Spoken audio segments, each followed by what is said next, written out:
नमस्कार। जवाब तो चाहिए देख रहे हैं आप और मैं हूं आपके साथ शिवांगी जैन।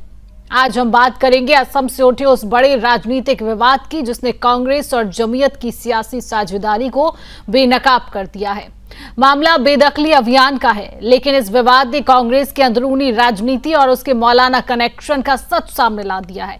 जमीयत उलेमा ए हिंद के प्रमुख मौलाना अरशद मदनी ने दावा किया कि उन्होंने कभी सोनिया गांधी को पत्र लिखकर चेतावनी दी थी कि हेमंत बिस्वा शर्मा को टिकट न दिया जाए, क्योंकि वे आरएसएस की विचारधारा से प्रभावित हैं।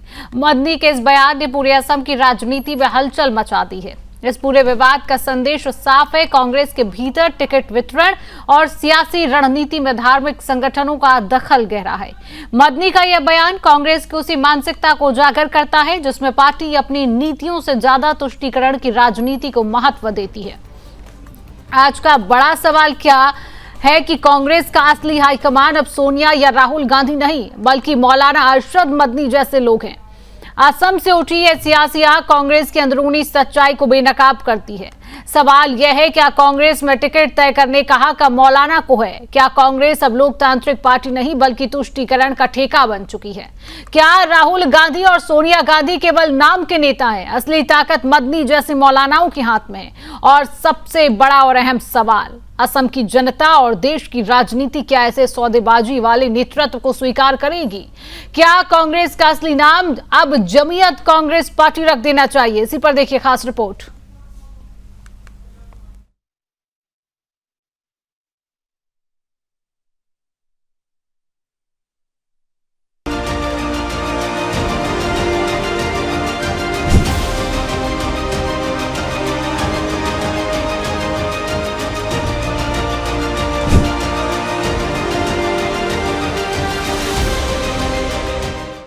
असम की राजनीति में एक बार फिर से बड़ा बम फूटा है और बम फोड़ा है जमीयत उलेमा ए हिंद के प्रमुख मौलाना अरशद मदनी ने।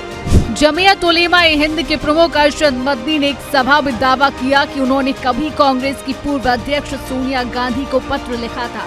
उस पत्र में उन्होंने हेमंत बिस्वा शर्मा को टिकट देने का विरोध किया था, क्योंकि शर्मा कथित तौर पर आरएसएस की विचारधारा से प्रभावित है। मदनी का कहना था कि वही शर्मा आज असम को आग में झोंक रही है। लेकिन इस बयान पर मुख्यमंत्री हेमंत बिस्वा शर्मा ने तीखा जवाब दिया।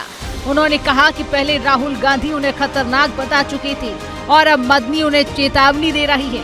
शर्मा ने कहा, जितना ज्यादा आप मेरे खिलाफ काम करेंगे उतना ही असम की जनता मेरे साथ खड़ी होगी।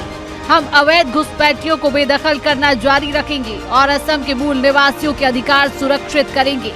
मैं मदनी और राहुल गांधी दोनों को चुनौती देता हूं कि असम की जनता से भिड़कर दिखाएं। विवाद में बीजेपी प्रवक्ता अमित मालवीय और आईटी सेल प्रमुख ने भी एंट्री ले ली है।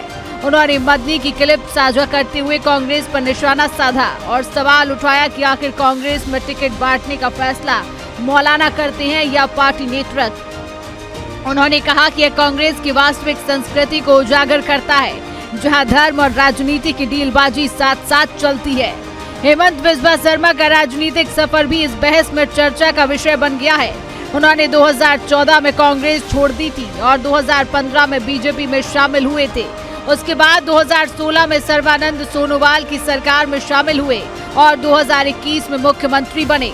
इस पूरे विवाद से असम में अवैध घुसपैठ और बेदखली अभियान का मुद्दा और तेज हो गया है। एक तरफ मदनी और कांग्रेस का निशाना शर्मा पर है, तो दूसरी ओर इस पूरे विवाद का संदेश साफ है। कांग्रेस के भीतर टिकट वितरण और सियासी रणनीति में धार्मिक संगठनों का दखल गहरा है। मदनी का यह बयान कांग्रेस की उसी मानसिकता को उजागर करता है जिसमें पार्टी अपनी नीतियों से ज्यादा तुष्टीकरण की राजनीति को महत्व देती है। कांग्रेस स्वतंत्र निर्णय लेने वाली पार्टी नहीं, बल्कि वह जमीयत और मौलानाओं की कठपुतली है। तो असम से उठे इस विवाद ने एक बार फिर से कांग्रेस का असली चेहरा उजागर कर दिया है। अरशद मदनी के इस बयान ने साफ कर दिया कि कांग्रेस में टिकट किसे मिलेगा ये पार्टी हाईकमान नहीं बल्कि जमीयत जैसी संस्थाएं तय करती हैं। यानी साफ है कि कांग्रेस का दूसरा नाम ही जमीयत है और जमीयत ही कांग्रेस की असली रीढ़ बन चुकी है। Bureau report, Sudarshan news.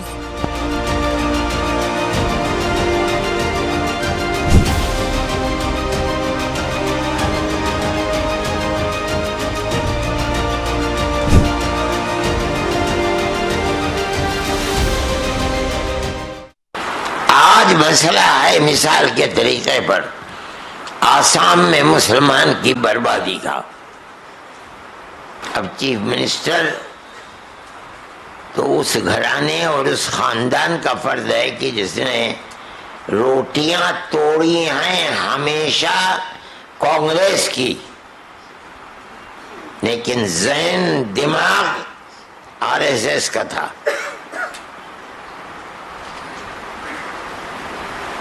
हमने कहा सोनिया जी से कि आप इसको टिकट मत दीजिए। मैंने खत भेजा उनको, मगर उन्होंने नहीं माना और टिकट दे दिया। आज वही हेमंत है जो कांग्रेस की उस पॉलिसी और दस्तूर के खिलाफ उसने आसाम में आग लगा रखी है। ये एक पॉलिसी है गवर्नमेंट की, हम गवर्नमेंट से लड़ते हैं। You see that Madani will always oppose BJP, no doubt about that. So BJP तो बहुत ही स्ट्रांग है, बीजेपी को कुछ कर पाएगा 26 हो 31 हो, मैं वो नहीं मानता हूं। वो तो ठीक है, कल भी आप लोगों ने हमारा शक्ति का एक झलक देखा कि पूरा की पूरा असम का पंचायत चुनाव बीजेपी ही जीत लिए थे। तो हमारा कुछ नहीं कर पाएगा, लेकिन कहीं ना कहीं वो कुछ घटना करने का जरूर प्रयासरत रहेगा, लेकिन हम लोग भी ऊपर ही जाऊंगा। अभी अगले जब असम में अभी हमारा नेक्स्ट फेज है कि एनआरसी का लिए भी कुछ करना, एविक्शन चलते ही रहना, और हमारा कुछ कुछ एजेंडा है। हम लोग अपना काम जारी रखें। हमारा लंबा एजेंडा है मदानी का खिलाफ। मदानी मतलब मदानी का खिलाफ नहीं, मदानी का सोच का खिलाफ। मदानी तो ठीक है, वो आज है कल नहीं है, मैं आज हूं कल नहीं हूं, लेकिन जो सोच है कि असम को एक इस्लामिक प्रदेश बनाना, फंडामेंटलिस्ट इस्लामिक प्रदेश बनाना, वो सोच का खिलाफ में हम लोग काम करूंगा। तो प्रतिक्रियाएं आपने सुनी और अब इस विषय पर करेंगे चर्चा। तमाम पैनलिस्ट हमारे साथ जुड़ चुका है। परिचय आपसे करा देती हूं। बीजेपी का पक्ष रखने के लिए खेमचंद शर्मा जी हमारे साथ जुड़ चुके हैं। खेमचंद जी, बहुत बहुत स्वागत है आपका। कांग्रेस पार्टी का पक्ष रखने के लिए संतोष त्यागी जी हमारे साथ जुड़ चुके हैं। संतोष जी, आपका भी बहुत बहुत स्वागत। मुस्लिम स्कॉलर मुमताज आलम रिजवी जुड़ चुके हैं। आलम जी, आपका भी बहुत बहुत स्वागत। हमारे साथ राजनीतिक विश्लेषक रमेश ठाकुर जी जुड़ चुके हैं। रमेश जी, आपका भी बहुत बहुत स्वागत। सबसे पहले संतोष जी, आपसे ही चर्चा की शुरुआत करूंगी। आप ये बताइए कि टिकट बांटने का कांग्रेस हाईकमान के पास कोई जिम्मा नहीं है, मौलानाओं को पूरा जिम्मा सौंप दिया है। संतोष जी,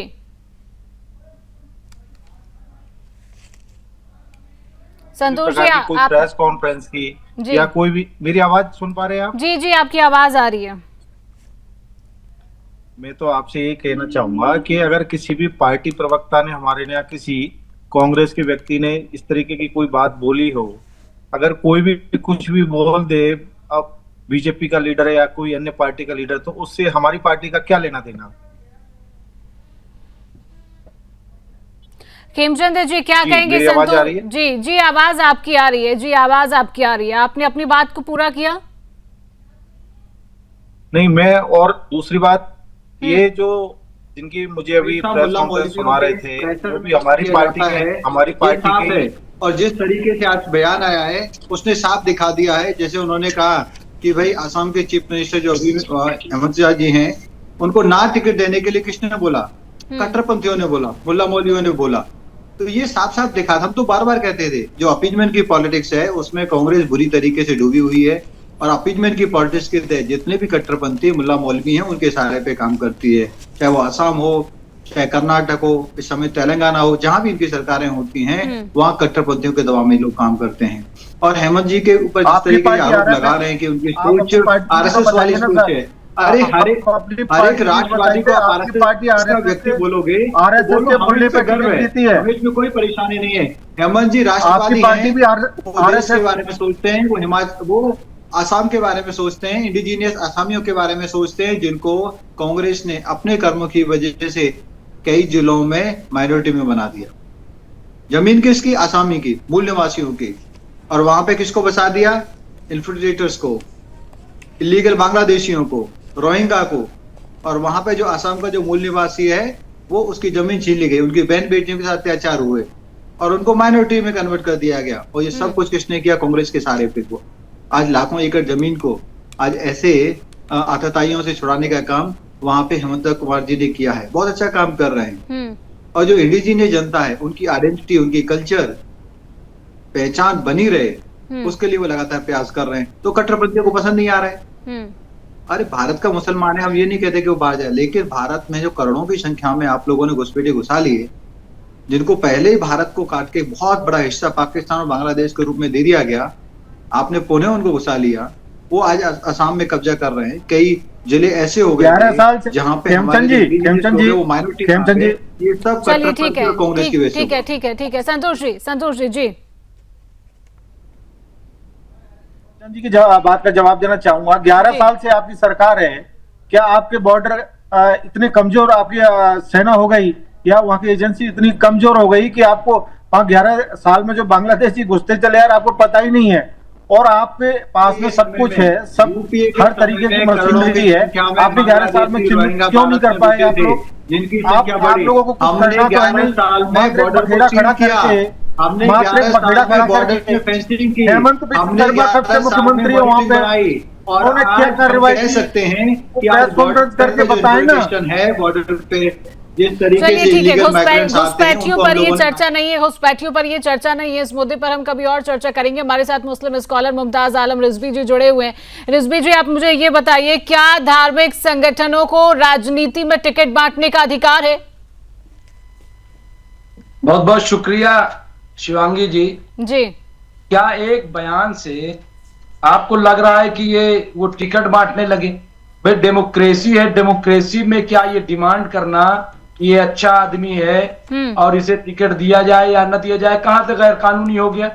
और आरएसएस जो पूरी भाजपा सरकार को चला रही, पूरी बीजेपी को चला रही, पूरा डिक्टेट करती है क्या करना है क्या नहीं करना है, किसको सीएम बनाना है, किसको पीएम बनाना है, क्या ये ठीक है? क्या कौन है आरएसएस? क्यों ऐसा करती है?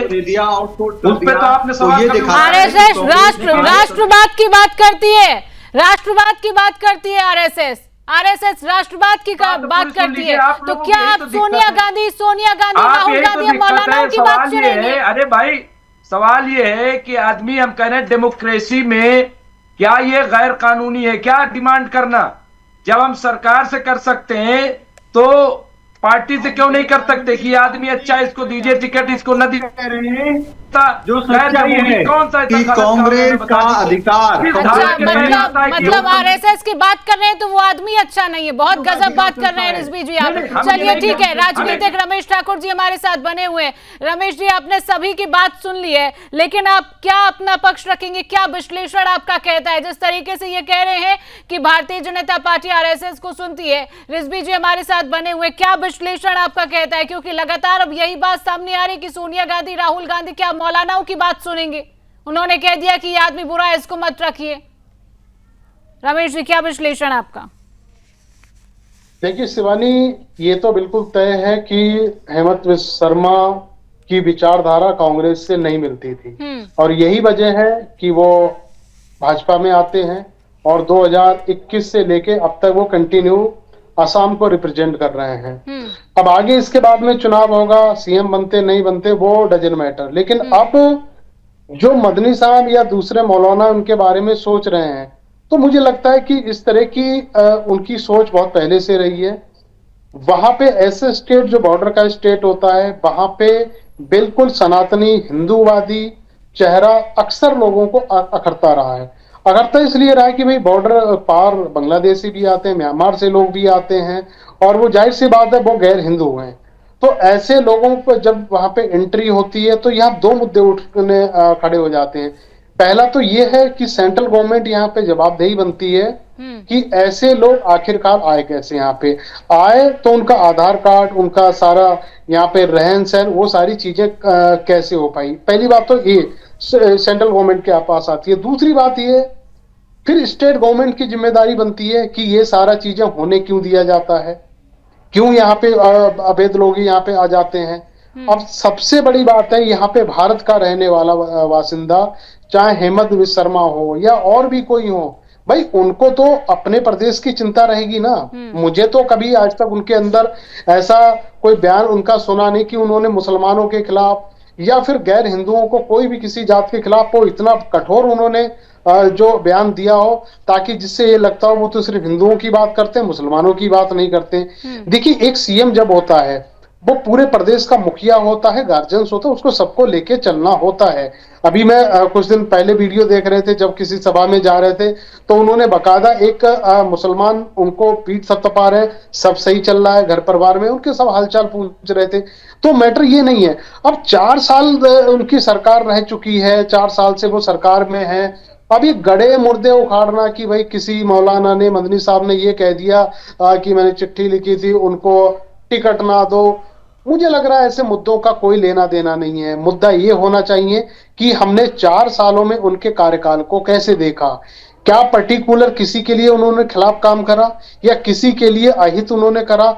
अगर करा तो उस पर चर्चा करना तो बनता है, लेकिन मुझे जहां तक लगता है, चाहे आसाम से किसी व्यक्ति से आप पूछो, सरकार ठीक चल रही है। और रही बात अवैध जो घुसपैठियां हैं, उनको निकालने के लिए अगर कोई मुख्यमंत्री या कोई बड़ा नेता उनके लिए आवाज बुलंद करता है तो इसमें बुरा क्या है। मुझे लग रहा मदनी साहब को भी ये आवाज बुलंद करनी चाहिए, पैनल में बैठे हुए वो भी उनको इस बात का कंडम करना चाहिए। भाई देश हमारा है, आसाम हमारा है, दिल्ली हमारा, हिंदुस्तान हमारा है, यहाँ पे पहला हक तो हमारा है। अगर यहाँ पे कोई पाकिस्तानी आ जाता है, बांग्लादेशी आ जाता है या किसी और भी देश का कोई व्यक्ति आ जाता है, वो क्यों आए, क्यों हमारे संसाधनों पे आके वो हक जमाए आके, क्यों हमारी जमीन पे आके वो रहे। अगर इसमें हेमंत विश्व शर्मा इस बात का विरोध करते हैं या दूसरा कोई व्यक्ति विरोध करता है तो उस बात का विरोध नहीं होना चाहिए। जी चलिए ठीक है। खेमचंद्र जी से बात करना चाहूंगी। खेमचंद्र जी, आप एक सवाल का जवाब दीजिए। जिस तरीके से संतोष जी से सवाल किया गया और वो इस बात को पूरी तरीके से नकारते हुए नजर आए कि अगर कोई बयान आया है और उसको सच कैसे मान लिया जाए, कि किसी ने भी कुछ कह दिया और मान लिया गया।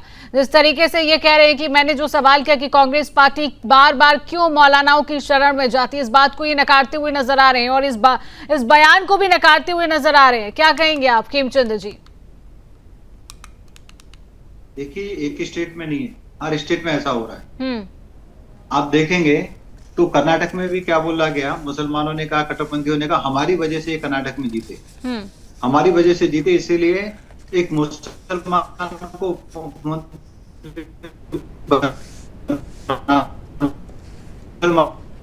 बराबर का हक देना चाहिए मुसलमानों को वहां पे। और इन्होंने बहुत सारे ऐसे फैसले कर्नाटक में लिए जो एक साफ साफ दिखाता है कि मुस्लिम अपीजमेंट के तहत इन्होंने फैसले लिए, कट्टरपंथियों के दबाव में फैसले लिए, मुल्ला मौलवियों के दबाव में इन्होंने फैसले लिए।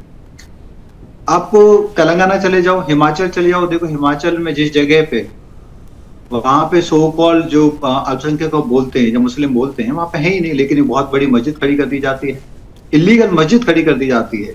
ये उस मस्जिद को वहां से हटा नहीं पाते, तोड़ नहीं पाते, कोर्ट के निर्देश के बावजूद भी उस मस्जिद को ये हटा नहीं पाते। तो ये जो इनकी अपीजमेंट की पॉलिटिक्स है वो साफ साफ दिखाई देती है।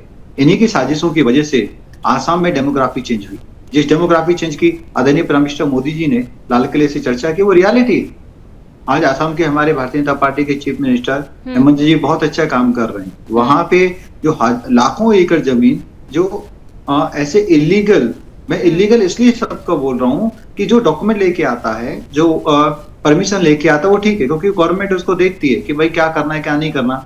लेकिन जो इलीगल तरीके से आ रहा है, जिसका कोई बिल्कुल ही हक नहीं बनता, क्योंकि घुस के हमारी जमीन पे कब्जा कर लिया, हमारे रिसोर्सेज पे कब्जा कर लिया, वहां पे वो इलीगल एक्टिविटी कर रहा है, वहां सामाजिक गतिविधियां कर रहा है, और फिर कहता है कि नहीं हमारा हक है। फिर इलीगल पेपर भी इन लोगों ने बनवा दिए, पश्चिम बंगाल ने बनवा दिए, असम में बनवा दिए। इन सबका क्लीन अप बहुत जरूरी है और हेमंत जी रात दिन लगे हुए हैं, क्योंकि वहां पे जो आसामी जनता है, आसामी बोलने वाले लोग हैं, जो इंडिजिनियस लोग हैं, वो माइनॉरिटी में आ गए कई जिलों में। तो ये बहुत ही भयावह स्थिति है। वो अच्छा काम कर रहे हैं, इसलिए कट्टरपंथियों को हजम नहीं हो रहा है, क्योंकि कट्टरपंथियों का क्या लक्ष्य है? वो तो गजवा हिंद करना है, संख्या बढ़ानी है। संख्या चाहे वो इलीगल माइग्रेंट्स के थ्रू बढ़े, जनसंख्या बढ़ा के बढ़े, कन्वर्जन से बढ़े। उन्होंने तीनों चीजों पर चोट की है। उन्होंने कन्वर्जन को भी रोका है, जो बच्चियों की, छोटी छोटी बच्चियों की शादियां कर देते थे अल्पसंख्यक में, 12 साल की, 13 साल की, 14 साल की बच्चियां, 12-13 साल की बच्चियों पे बच्चे हो रहे थे। वो अपना बचपन जी रही हैं और उसमें उस उम्र में उनके बच्चे हो रहे थे, उनके साथ शारीरिक रूप से शोषण हो रहा था। वो शोषण को रोकने का काम हेमंत जी ने किया। इसीलिए इन कट्टरपंथियों की जो इनकी जो ऐशो आराम की जिंदगी थी, उसको उन्होंने चोट पहुंचाई। हम सब जानते हैं हलाला किस तरीके से किया इतनी सब बातों को सुनने के बाद यही है कि जिस तरीके से बयान भी सामने आते हैं, तो क्या कांग्रेस की अब जो असली राजनीति है वो सिर्फ एक वोट बैंक का सौदा बन चुकी है? संतोष जी, एक बात बताइए जी शिवांगी जी, एक बात बताइए, जहां जहां बीजेपी की सरकार है, जहां पूरे देश में मोदी जी और बीजेपी गठबंधन की सरकार है, अगर आप मुसलमानों से या किसी अन्य से इसी प्रकार नफरत है तो आप उनकी स्कीम बंद करा दीजिए। अरे हमें नफरत किसी से नहीं है, हमें नफरत है इलीगल माइग्रेंट से। हमें हिंदू मुसलमान बिना परमिशन लेके भारत में घुसे हुए हैं। संतोष जी, खेमचंद जी ने कहा कि जिस तरीके से इलीगल तरीके से मजार बनाए गए और आपकी तरफ से कोई कार्रवाई नहीं हुई, ये तो साफ जताता है ना कि आपकी राजनीति वोट बैंक का सौदा करती है, जिस तरीके से इलीगल मजार बनाई जाती है। बीजेपी भी तो इस तरीके के बयान देके वोट बैंक का वो सौदा कर रही है। कौन सा बयान दिया बीजेपी ने? बीजेपी ने कौन सा बयान दिया? भारत देश पूरे सबका देश है, चाहे वो हिंदू हो, मुस्लिम हो, सिख हो, ईसाई हो। आजादी के समय में सबकी अपनी अपनी एक भागीदारी रही है। सबका यहाँ सबके पूर्वज किसी के कहीं अमेरिका या लंदन से नहीं आए हैं। जो मुस्लिम है वो हिंदू है, जो हिंदू है वो मुस्लिम है, सब एक हैं। सब एक मानवता के हिसाब से जो हमारी कांग्रेस पार्टी सबको बराबर का हक देती है। अगर 2014 से पहले किसी भी प्रकार का कोई भी गड़बड़ हुआ हो, कहीं इस तरीके के दंगे हुए हो, अब बताइए, अब ये हिंदू मुस्लिम करने वाली जो बीजेपी और आरएसएस है, अब इनको इतना वोट बैंक की राजनीति में इतना इनको वो हो गया है कि इनको सुबह जगते ही हिंदू मुस्लिम फिर आपने आजादी के बाद लगातार जितने भी शिक्षा मंत्री शुरू में बनाए, सबके सब मुसलमान बनाए, ताकि हमारे यहाँ का जो सिस्टम है उसको तहस नहस कर दें। आपने मुस्लिम अपीजमेंट की पॉलिटिक्स के तहत भारत में मुस्लिमों को पहला नागरिक बना दिया, जबकि हमारे देश का एक बड़ा हिस्सा पाकिस्तान के रूप में, बांग्लादेश के रूप में आपने उनको दे दिया। किसके धर्म के आधार पर दिया? और फिर भी आप ले लीजिए ना उनको, आपने बांग्लादेश से जो लोग 1971 में आए, आपने उन मुस्लिमों को वापस नहीं भेजा, उन लोगों को वापस नहीं भेजा। आपने उनको भारत में बसाने का काम किया, उनके पेपर बनाने का काम किया, उनके डॉक्यूमेंट बनाने का काम किया। और लगातार जब गोविंद साहब की 15 साल वहाँ पे सरकार रही, आप सिर्फ बातें कर सकते हो, आरएसएस बिना रोक बांग्लादेशी घुसते रहे, और हमारी जो आसामी जनता है, हमारी जो आसामी पॉपुलेशन है, वो माइनॉरिटी में आ गई। बहुत सारे ऐसे जिले हैं जो कांग्रेस की वजह से वहां पे इन्फिल्ट्रेशन हुआ, भारी मात्रा में इन्फिल्ट्रेशन हुआ। हमारी जमीनों पे, हमारे घरों पे, हमारी बहन बेटियों के साथ अत्याचार करने वाले ऐसे इलीगल जो माइग्रेंट्स हैं, मैं तो उनको आतंकवादी भी कहूंगा, क्योंकि वो इलीगल वहां पे सामाजिक जो असामाजिक गतिविधियां हैं उनमें भी उनको लाने का काम कांग्रेस ने किया। पश्चिम बंगाल में ठीक है, हमारे साथ मुस्लिम स्कॉलर मुमताज आलम रिजवी जी जुड़े हुए हैं। रिजवी जी, आप ये बताइए, क्या आप ये मानते हैं कि कांग्रेस पार्टी मुस्लिम्स को सिर्फ अपना एक वोट बैंक मानती है? क्या कहेंगे? नहीं, वोट बैंक सिर्फ मुस्लिम को क्यों मानेगी? क्या मुस्लिम की वजह से वो जीत जाते हैं? अभी महाराष्ट्र में जब लोकसभा का चुनाव हुआ, एक भी कांग्रेस ने टिकट नहीं दिया मुस्लिम को। क्यों नहीं दिया? अगर वो मुस्लिम गाइडेंस पे चलती है तो। ये सब बकवास है। ये सिर्फ आप लोग मुस्लिम पार्टी इसलिए कह रहे हो ताकि हिंदुओं का आप लोग जो है पोलराइजेशन कर सके, इसीलिए हिंदू मुस्लिम, इसके अलावा कोई बात नहीं। अभी आप कह रहे थे आसाम की बात, कितना रोजगार दिया आसाम में? कितना रोजगार दिया हमें जरा बताइएगा। महंगाई के लिए क्या किया? वहां सैलाब से जो लोग प्रभावित होते हैं निचले एरिया में, उसके लिए वहां पे क्या कदम उठाया बताइए जरा से। और एजुकेशन के लिए तालीमी बजट हमें बताइएगा क्या कर दिया, कितना बड़ा कर दिया। इसलिए बैठ करके बकवास करना और बिना वजह की बातें करना, देखिए एतराज ये नहीं है कि आप घुसपैठियों को बाहर न करें, बिल्कुल करें। पहला सवाल तो ये घुसपैठिए आए कैसे, दूसरा सवाल ये कि इतने साल आप सरकार में कितने घुसपैठियों को निकाला, जमीन को खाली कराया जाता है तो वो उनके साथ खड़े हो जाते हैं। बकवास वो लोग करते हैं जो इलीगल माइग्रेंट्स को फाइनेंशियली सपोर्ट देते हैं, लीगल सपोर्ट देते हैं, उनके लिए वकालत करते हैं, उनके लिए टीवी पे बोलते हैं। आज कांग्रेस की सरकार के आप कंपेरिजन में देखिए, आज आसाम में हर गांव में हर जगह हर 1 किलोमीटर के भीतर आपको स्कूल मिल जाएगा। आज हर व्यक्ति को वहाँ पे राशन मिल रहा है। रिजवी जी, आपकी बात का जवाब, जो आप महंगाई रोजगार की बात करें उसी का जवाब दे रहे हैं बीजेपी के प्रवक्ता खेमचंद्र जी। आप जो सवाल खड़े कर रहे थे कि महंगाई बढ़ गई है, रोजगार नहीं है आसाम में, खेमचंद जी बताइए आसाम का हाल। ये आसाम कभी गए नहीं, अब ये बोले कि इलीगल माइग्रेंट्स को आप कुछ नहीं दे रहे हैं। इलीगल माइग्रेंट्स को तो कितना भी दे दो, वो तो वो तो कम पड़ेगा। वो 10-10, 12-12, 20 बच्चे पैदा कर रहे हैं, तो उनको हम रोजगार की गारंटी नहीं दे सकते। हमारे इंडिजीनियस आसामीज को हम वहाँ पे रोजगार दे रहे हैं। आप जाके हमारी सरकार वहाँ पे रिपीट हुई है। आज हम आसामी को वहाँ पे उनको सुरक्षा दे रहे हैं, उनकी जमीनों पे जो इलीगल माइग्रेंट्स ने कानून लेके आए चलिए ठीक है। राजनीतिक विश्लेषक रमेश ठाकुर जी जुड़े हुए। रमेश जी, हालांकि आप इस बात को नकार रहे थे, लेकिन मेरा फिर से आपसे यही सवाल रहेगा कि अरशद मदनी का जो बयान सामने आया है, कहीं ना कहीं कांग्रेस पार्टी की सच्चाई, कांग्रेस की रीढ़ जनता के सामने और देश के सामने आई है। क्या आप इस बात को मानेंगे? क्या आपका विश्लेषण कहेगा इस बात को लेकर? क्योंकि बयान तो पूरी जनता देख रही है, पूरी दुनिया देख रही है, जिस तरीके से बयान सामने आया है। नहीं शिवांगी, अभी आपने कहा नकार रहा था, मैंने कौन सी बात नकारी थी? मैंने आपकी बात बड़ी करी थी, क्योंकि उसमें क्लैरिटी नहीं थी और बढ़ा दी थी। आप सही कह रही थी, मैंने समर्थन करा था। अब बात आ जाती है देखो मुद्दे पे। ये मुद्दा छोटा नहीं है, बहुत बड़ा मुद्दा है, ये होता रहेगा। अभी खेमचंद जी ने बिल्कुल सही कहा, मैं 100% उनकी बात से सहमत हूं। देखिए व्यवस्थाएं बिगड़ती कब है, जहां बिगड़ती उस नब्ज को टटोलने की बात मुझे लग रहा है हेमंत विश्व कर रहे हैं, और उन्होंने नब्ज को टटोला भी है। अब मैं उन चीजों पे देखो पुराने गड़े मुर्दों नहीं उखाड़ना चाह रहा हूं। मैं पहले भी कह रहा था कि भाई कोई अगर बड़ा नेता या कि कोई मुस्लिम स्कॉलर अगर अब आके कह रहा है, तब की बात अब आके कह रहा है कि मैंने लेटर दिया था कि इनको फलाना पार्टी में या किसी को कहीं से टिकट ना दिया जाए, तो उन बातों की प्रासंगिकता आज के समय में नहीं है। भाई उनके अंदर कैपेबिलिटी थी सीएम बनने की। अब रही बात, आज आप इस चैनल में हैं, अब अच्छा मौका मिलेगा किसी और चैनल में जाओगे तो वो शिफ्टिंग तो लगी रहती है। जब वो कांग्रेस में थे, कांग्रेस में भी अच्छे पद पे रहे, सब कुछ रहे, और यहाँ तक कि जब कांग्रेस में होते थे वो उनको सिमी का सदस्य भी कहा गया था। ये बहुत बड़ी बात है। सिमी जो आतंकवादी संगठन भारत सरकार ने कांग्रेस के जमाने में उनको घोषित कर दिया था, उसका सदस्य भी इनको मौजूदा सीएम को कहा गया था तब भी, लेकिन उन्होंने अपनी चीजों को परवाह नहीं करा, आगे बढ़ते रहे। अब दूसरी पार्टी जब बदली तो दूसरी पार्टी ने उनको हाथों हाथ लिया, सीएम बन गए। अब बात आ जाती है, इंपॉर्टेंट बात यह है कि जो चीजें हो रही हैं इसमें भेदभाव नहीं होना चाहिए, चाहे सरकार कांग्रेस की हो चाहे बीजेपी की हो। अगर जो हकदारी, जो हिस्सेदारी रमेश ठाकुर की है वही खेमचंद शर्मा जी की होनी चाहिए और वही मुमताज जी की होनी चाहिए, सबके लिए होनी चाहिए। ठीक है रमेश जी, इसी बात पर आगे भी हम चर्चा करेंगे। संतोष जी, आपसे ही सवाल करूंगी, जिस तरीके से रमेश जी ने कहा कि सबको साथ लेकर चलना चाहिए, तो संतोष जी क्या आपकी पार्टी ने हिंदुओं को नजरअंदाज कर दिया है? क्या कहेंगे आप, क्योंकि हिंदुओं की बात तो कहीं होती ही नहीं है।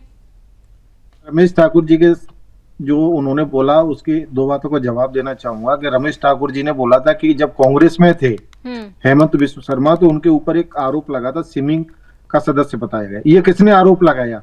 बीजेपी ने लगाया ना।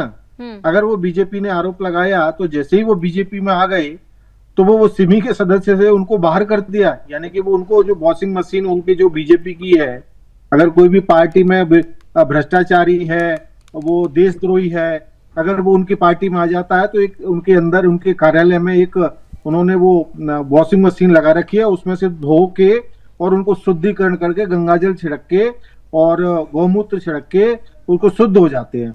तो अब क्या वो बीजेपी में आके वो शुद्ध हो गए। दूसरी बात, अगर इतने ही वो चुप तरीके से पाकिस्तान नहीं जाते, अरे आप बातें करो। आप उन्होंने ठाकुर साहब ने बोला किसी दूसरे कॉन्टेक्स्ट में रमेश जी ने कहा कि उनपे कुछ अलग तरीके के आरोप लगे, फिर भी उन्होंने अपने काम से पीछे मुंह नहीं मोड़ा। कौन लगाता है ये आरोप? वो अपना काम करते रहे,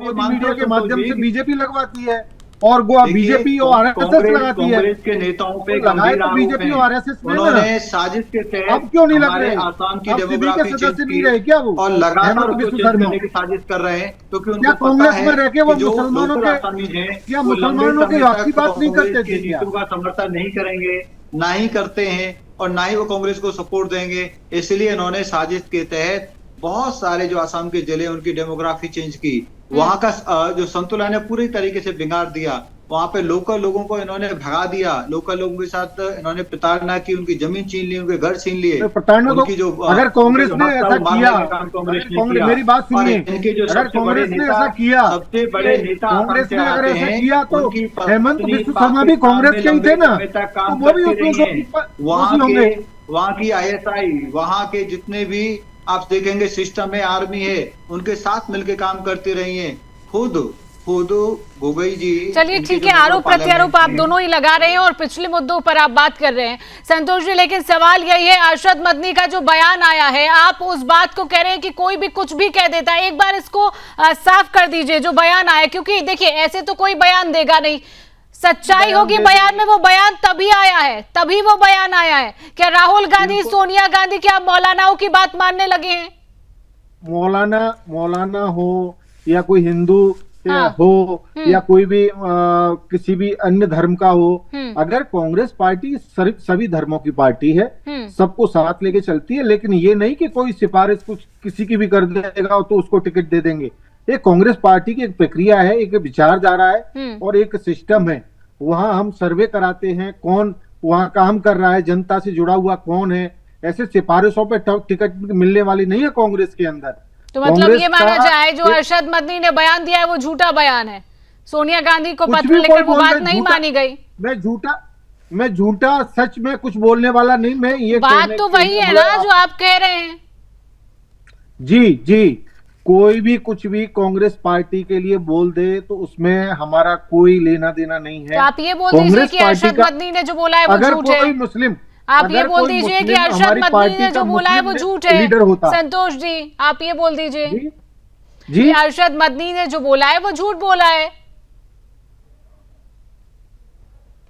मैं ये बोल रहा हूं, कोई भी किसी भी प्रकार का कांग्रेस पार्टी के लिए बयान दे दे तो वो कोई हमारे पे लागू नहीं होता। कांग्रेस पार्टी की एक अलग विचारधारा है, एक अलग सिस्टम है। आप बात नहीं, तो वही तो मैं कह रही हूँ कि अगर आप नहीं मान रहे हैं तो आप बोल दीजिए कि अरशद मदनी ने जो बयान दिया है वो झूठ है।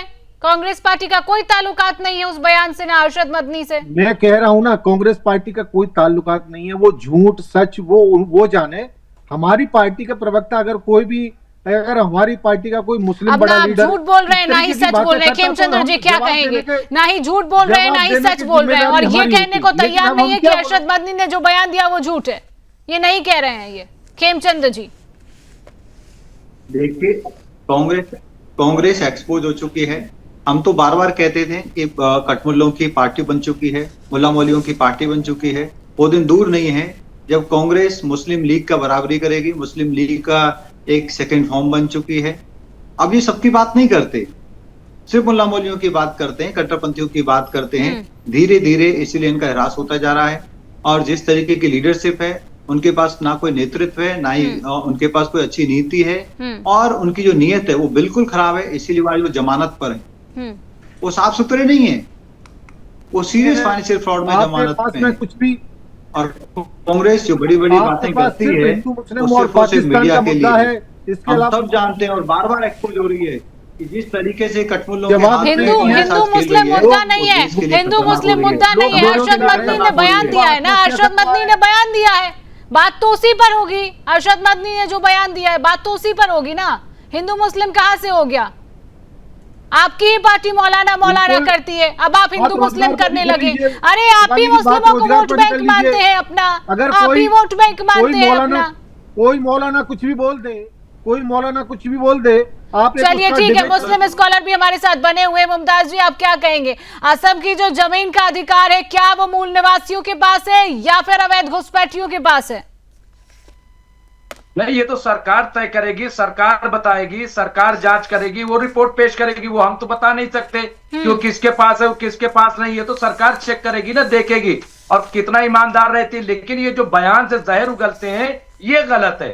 हम कह रहे हैं ये हर मतलब पूरे मुल्क के मुसलमानों को ये गैर मानते हैं, ये अपना मानते नहीं, यहाँ पे प्रॉब्लम है। अब आप बताइए, ये अभी बड़ी बड़ी बातें कर रहे थे, चलिए छोड़ दीजिए उनको। जो भाजपा में मुख्तार अब्बास नकवी को बस पे लगा दिया, शहनवाज हुसैन को बस पे लगा दिया, तमाम लोग, ठीक है क्या? ये अच्छी बात है क्या? 72 मिनिस्टर बनाए गए, एक भी मुस्लिम को इन्होंने मंत्री नहीं बनाया, कौन सी बात थी? तो क्या अगर डिमांड कर दी जाए तो गलत है? अच्छा चलिए छोड़ दीजिए, अरशद मदनी ने कहा तो वो ठीक नहीं है, लेकिन ये जो तमाम बीएचपी हो, चाहे बजरंग दल हो, चाहे और तमाम हिंदू जो कट्टर हिंदू है, जो हिंदू राष्ट्र की बात करते हैं, बाबा बागेश्वर हिंदू राष्ट्र बात अगर भाजपा से मुतालबा करते हैं तो क्या माना जाए इसको? कि क्या सहमत है इससे? नहीं, भाजपा इससे सहमत है कि इसे हिंदू राष्ट्र बनाया जाए? कांग्रेस ने इससे सहमत है क्या? हिंदू राष्ट्र बनाया जाए तो हिंदू राष्ट्र तो बनेगा। हिंदू राष्ट्र की बात ही सुदर्शन न्यूज भी करता है, हिंदू राष्ट्र की बात सुदर्शन न्यूज भी करता है, इसमें कोई दो बात नहीं है। ठीक है, हमारे साथ रमेश ठाकुर जी भी बने हुए। रमेश जी, क्या कहेंगे जिस तरीके से टिकट बंटवारे में धार्मिक हस्तक्षेप किया जा रहा है, कहीं ना कहीं लोकतंत्र के लिए खतरनाक है? रमेश जी, मुझे लग रहा है ये शिवानी, जैसे